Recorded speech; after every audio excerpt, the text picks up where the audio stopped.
Bismillahirrahmanirrahim. Alhamdulillahirabbil alamin. Allahumma shalli ala Muhammad wa ali Muhammad.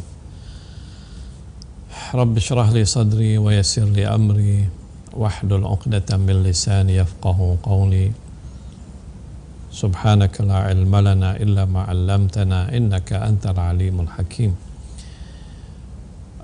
Sahabat-sahabat kami yang kami muliakan, para pemirsa yang kami hormati, Assalamualaikum warahmatullahi wabarakatuh.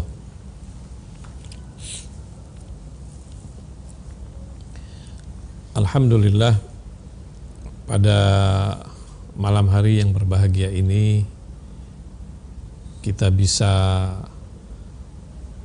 melanjutkan pembahasan kita tentang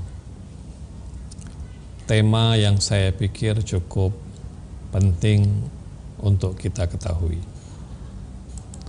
Apakah tema itu adalah tema yang berkaitan dengan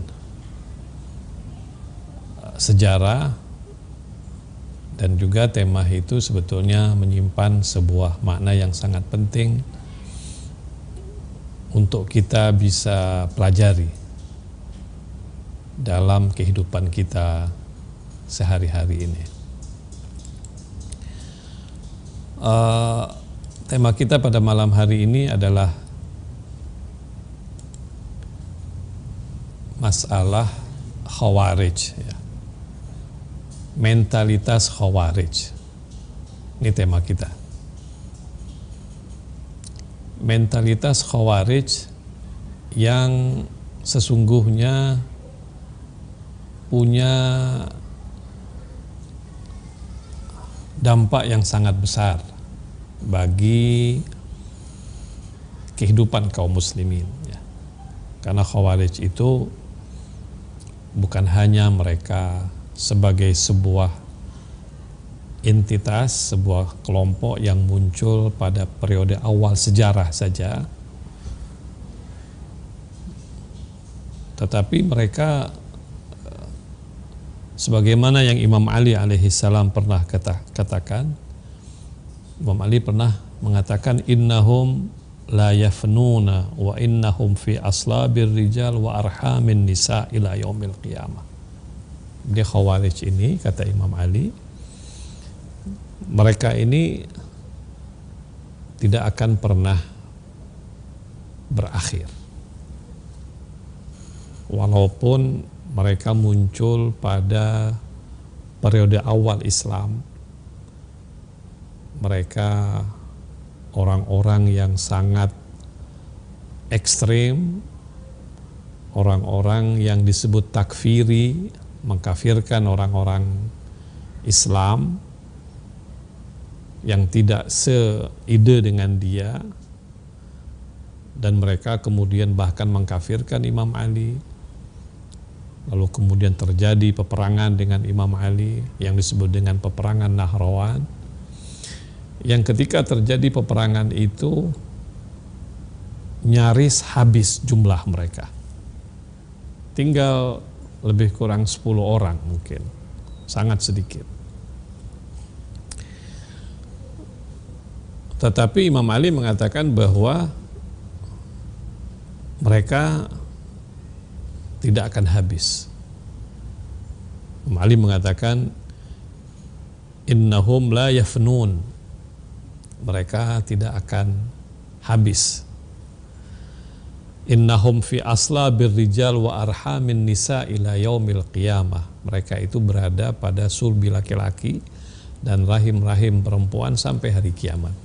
Dan karena itu kenapa kita harus melihat Khawarij ini bukan hanya sebagai suatu penggalan sejarah saja, tetapi Khawarij ini adalah sebuah ideologi, sebuah akidah, sebuah ideologi yang dibawa turun-temurun,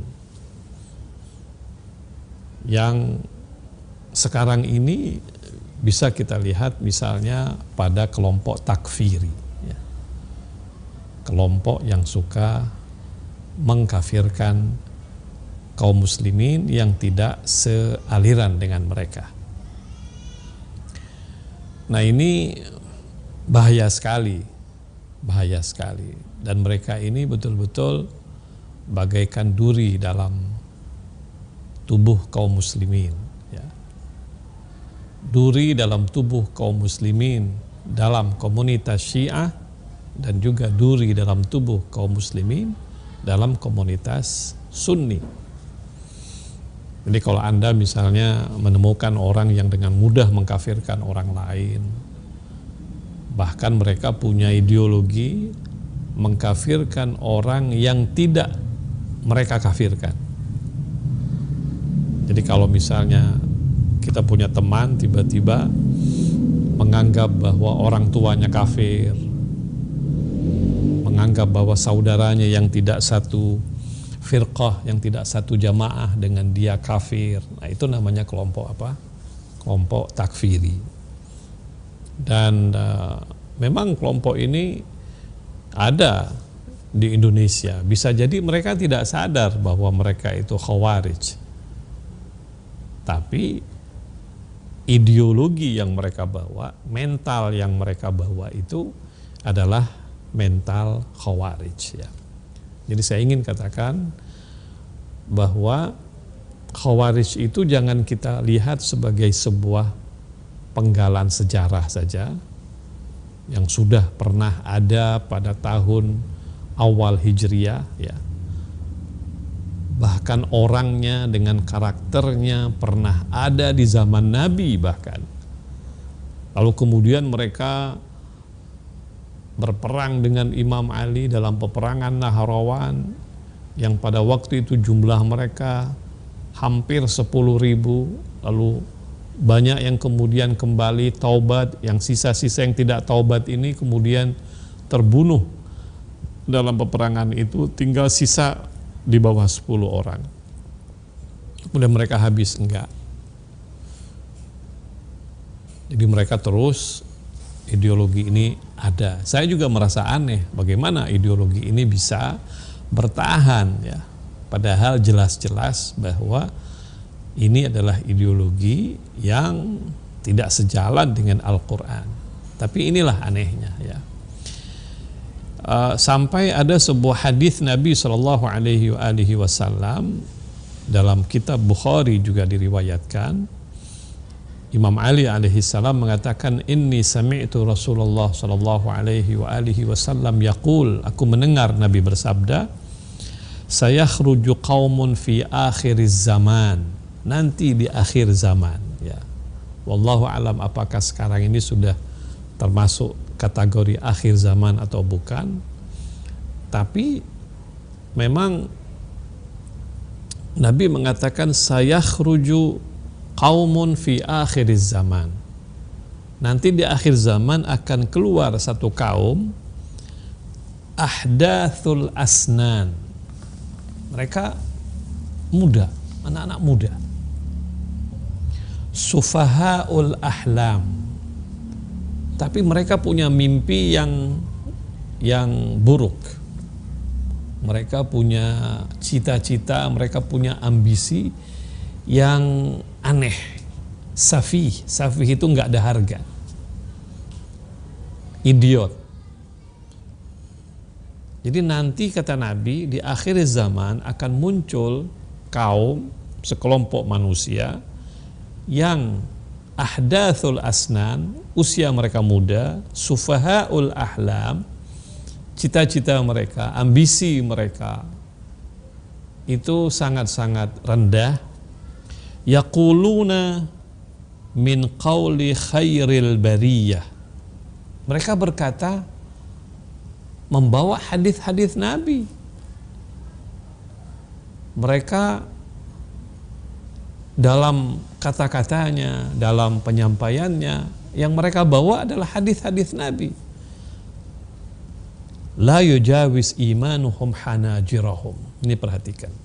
Nabi mengatakan bahwa iman mereka tidak melampaui kerongkongan mereka. Jadi mereka punya ledakan dalam diri mereka, punya semangat, bahkan mengutip hadis Nabi, mengutip firman Allah Subhanahu wa ta'ala, bahkan mengatakan bahwa mereka itu adalah orang-orang yang berjuang di jalan Allah, yang membela agama Allah.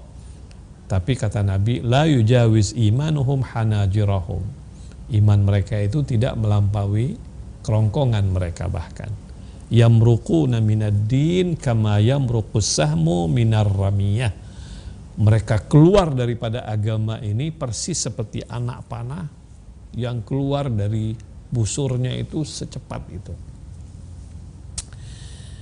Nah, ini pemirsa, dua hadis ini, pertama kata-kata Imam Ali tadi, yang kedua adalah hadis Nabi ini, membuktikan kepada kita bahwa Khawarij itu bukan sebuah segmen tertentu dalam sejarah, bukan hanya penggalan tertentu dalam sejarah, tetapi ini adalah sebuah ideologi yang terus menerus sampai akhir zaman bahkan. Walaupun kelompok mereka itu kecil, jumlah mereka sangat kecil, tetapi anehnya orang-orang takfiri ini mereka eksis sampai nanti akhir zaman, seterus sampai sekarang. Ya buktinya kalau kita mau lihat sekarang ini adalah kelompok-kelompok yang kelihatannya itu bicara luar biasa bagusnya. Bicara tentang agama, membawa hadis Nabi, berbicara, membawa firman-firman Allah Subhanahu wa ta'ala dalam Al-Quran. Tetapi sayangnya mereka ini orang-orang yang tidak mengerti dalam agama. Mereka memaksakan kehendak mereka, lalu kemudian mereka menganggap orang yang tidak sefaham dengan mereka adalah orang-orang yang kafir, takfiri. Di Indonesia ada, di Malaysia ada, di Singapura ada, di Timur Tengah Masya Allah banyaknya, ya, di Syria, di Irak, bahkan di Iran, ya, di Libya, di mana-mana. Kalau misalnya kita melihat kelompok-kelompok seperti ISIS misalnya, orang-orang yang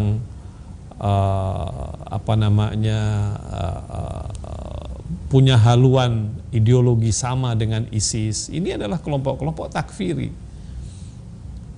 Mungkin ada di antara mereka yang tidak mengkafirkan orang lain, nah itu bukan takfiri.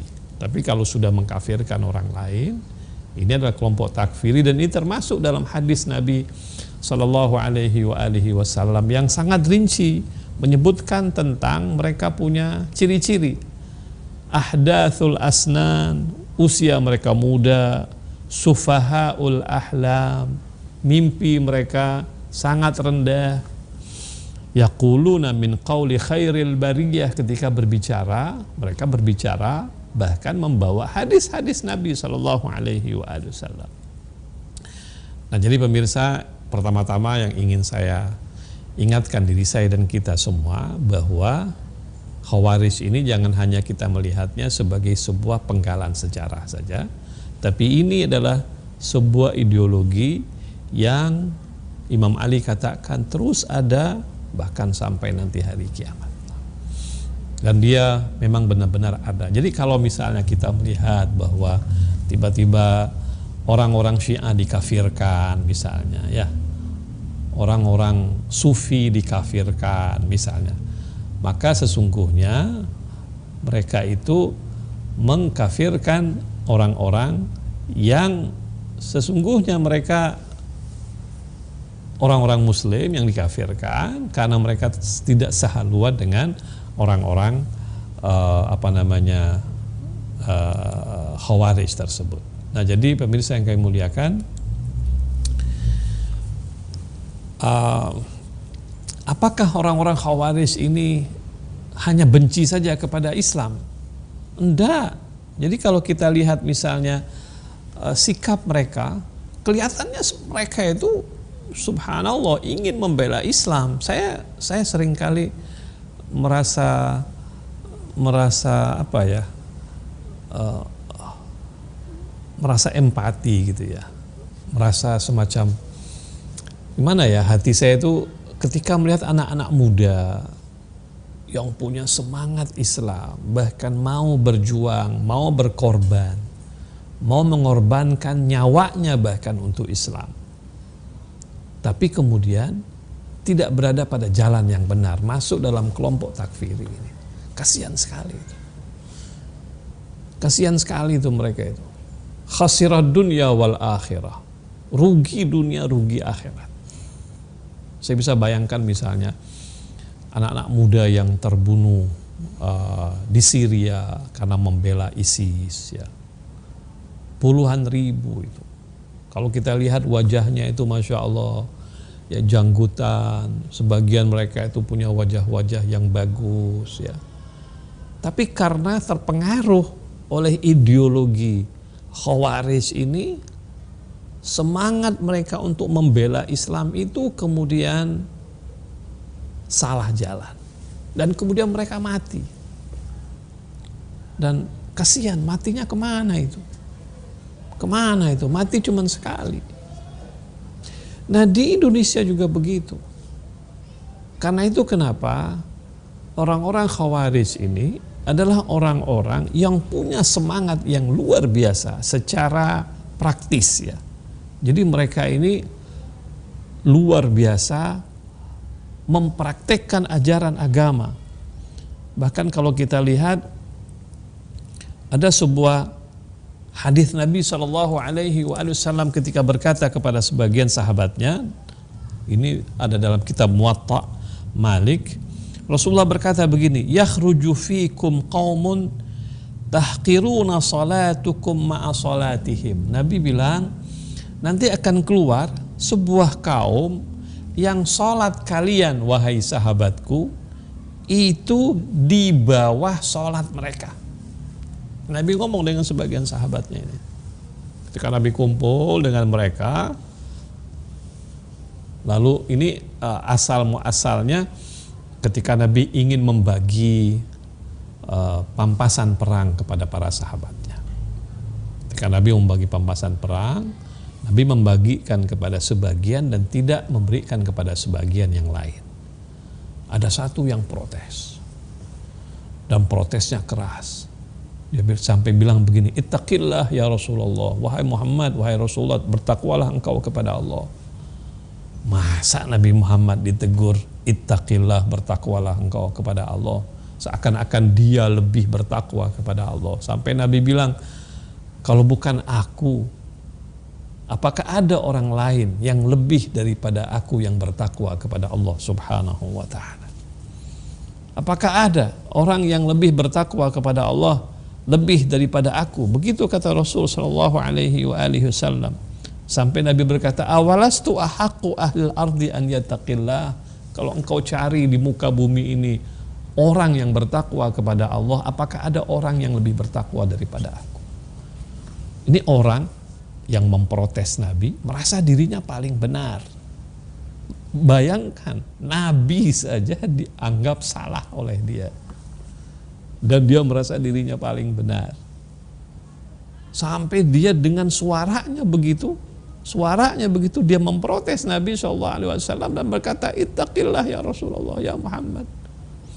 Ada riwayat lagi mengatakan begini, dia bahkan mengatakan, i'dil ya Muhammad, berlakulah adil wahai Muhammad. Subhanallah. Sampai Nabi SAW marah kepada dia, dan Nabi sampai berkata begini, ala ta'manuni wa ana aminun man fis sama. Kenapa kalian tidak percaya kepada aku, padahal aku ini adalah orang yang paling percaya oleh Allah Subhanahu wa ta'ala. Jadi kisah-kisah ini, riwayat-riwayat ini, data-data sejarah ini sebetulnya menginformasikan kepada kita memang ada orang yang punya mental seperti itu. Nabi aja disalahkan, apalagi kita. pengikut Ahlul Bait alaihimussalam tidak perlu merasa kecil hati kalau ada orang nyalahin. Ada orang nyalahin dia, nggak usah kecil hati. Nabi pernah disalahin, Nabi pernah dianggap tidak adil, tidak bertakwa kepada Allah oleh manusia-manusia seperti ini.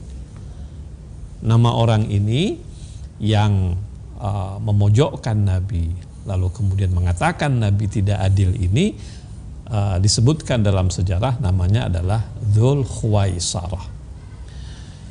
Nah, lalu kemudian sebagian sahabat menawarkan jasa, ya Rasulullah izinkan aku penggal lehernya. Satu lagi bilang, ya Rasulullah izinkan aku penggal leher. Ini orang munafik ini. Biasalah, sebagian sahabat sibuk menawarkan diri untuk membela Rasul Shallallahu Alaihi Wasallam untuk memenggal manusia seperti ini. Oke, Nabi tidak izinkan. Nabi bilang jangan, ya. Bahkan orang itu sholat dan Nabi tidak ingin dia diganggu ya dalam sholatnya. Sampai sebagian riwayat Khalid sampai berkata, wa kan min musallin yaqulu bilisanihi ma laysa fi qalbi. Khalid juga menawarkan diri untuk memenggal orang ini, tapi Nabi tidak izinkan. Nabi bilang dia sholat dan sebagainya. Lalu Khalid bahkan berkata kepada Rasulullah, ada orang yang sholat tapi hatinya enggak sholat, lisannya saja sholat. Izinkan aku untuk penggal lehernya. Tapi Nabi berkata, inni lam u'mar an anquba quluban nas wala asyuqqa batnahum. Aku tidak diperintahkan oleh Allah untuk melihat hati orang. Dan aku tidak diperintahkan untuk membedah perut orang. Ala kulli hal Nabi melarang. Terus Nabi kemudian berkata, salah satu hadis yang Nabi SAW disepakati oleh para ulama, Nabi berkata kepada para sahabatnya begini. Nabi bilang,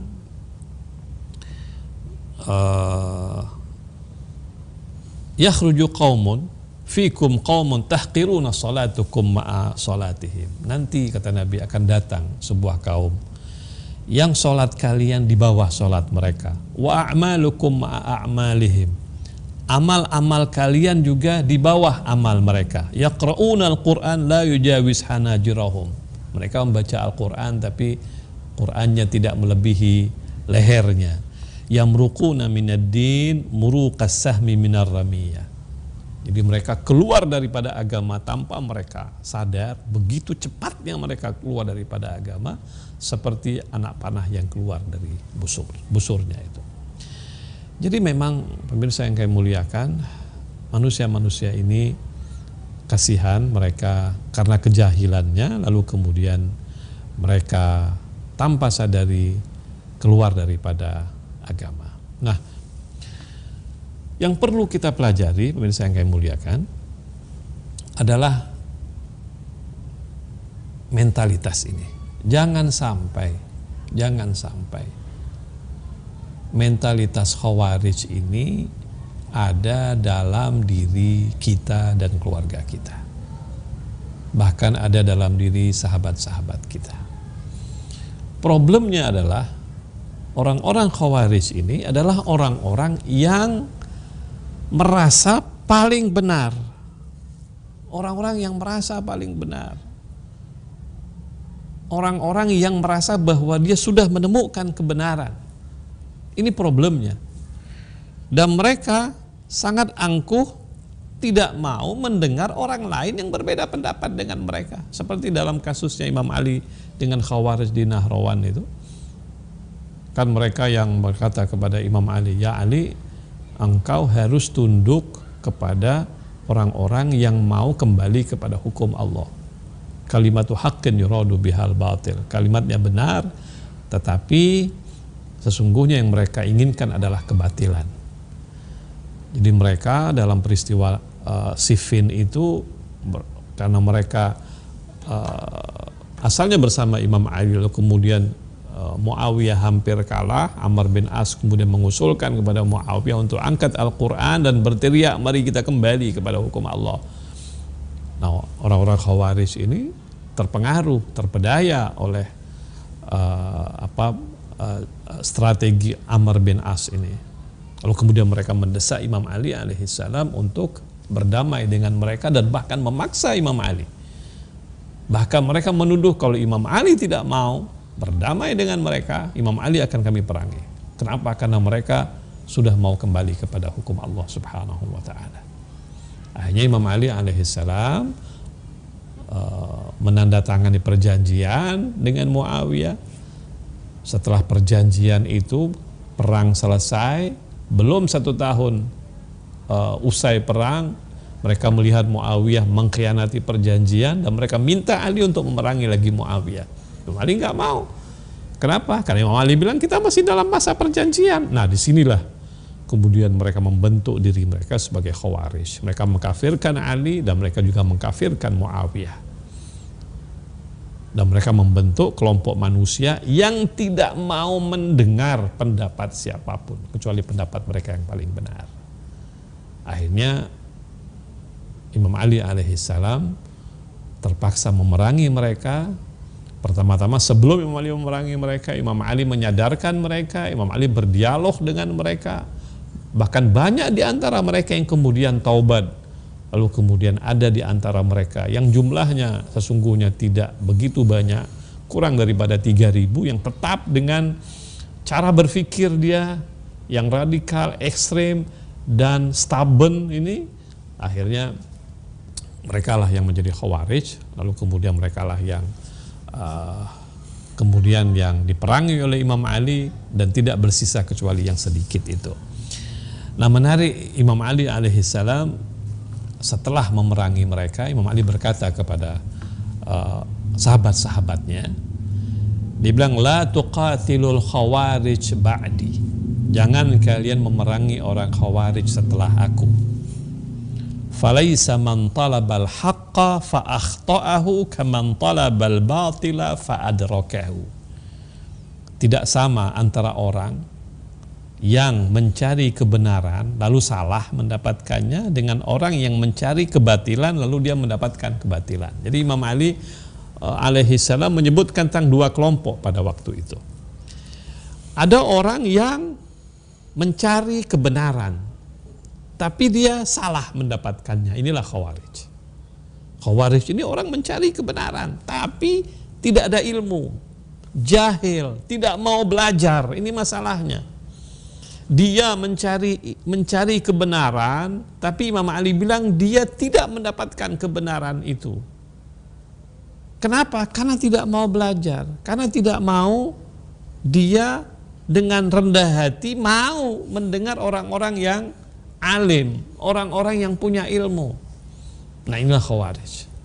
Jadi Khawarij ini kata Imam Ali orang-orang yang sesungguhnya mencari kebenaran, tapi egonya, sombongnya, ketertutupannya ini membuat dia kemudian tidak menemukan kebenaran. Beda Imam Ali bilang dengan kelompok lain yang namanya kelompok Muawiyah itu, mereka memang tujuannya mencari kebatilan. Lalu mereka mendapatkan kebatilan itu. Kalau Muawiyah jelas adalah orang-orang yang mencari kebatilan. Dan dengan strateginya, dengan tipu dayanya, dengan menghalalkan segala caranya, kemudian dia apa? Dia menemukan, mendapatkan kebatilan yang dia kejar itu. Kembali bilang beda antara orang ini dengan orang itu. Nah, dua-duanya ada pada zaman sekarang ini ada. Mentalitas seperti itu, sifat ciri-ciri seperti itu sekarang ini ada. Ada orang yang mencari kebenaran, tapi karena tidak menggunakan otaknya, tidak menggunakan akal sehatnya, tidak menggunakan kewarasannya, tidak mendapatkan kebenaran.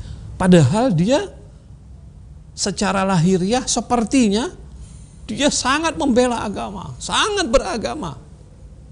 Dalam peristiwa Nahrawan itu, pemirsa, ketika terjadi peperangan dengan Imam Ali itu malam-malam di kemah-kemahnya Khawarij ini, mereka bangun malam, mereka baca Al-Quran, suara mereka membaca Al-Quran itu katanya seperti suara lebah. yang sedang berkerumun itu. Kenapa? Karena mereka baca Al-Quran rame-rame, menangis mereka itu, sampai katanya kelihatan seperti sungai, aliran sungai dari bawah air matanya itu. Takut sama Allah Subhanahu wa ta'ala. Siang hari puasa, malam hari tahajud, Al-Quran gak lepas, ngomongnya semuanya hadis Nabi. Pakaiannya menakjubkan, pakaian yang seperti pakaian takwa. Tapi subhanallah, Imam Ali bilang apa?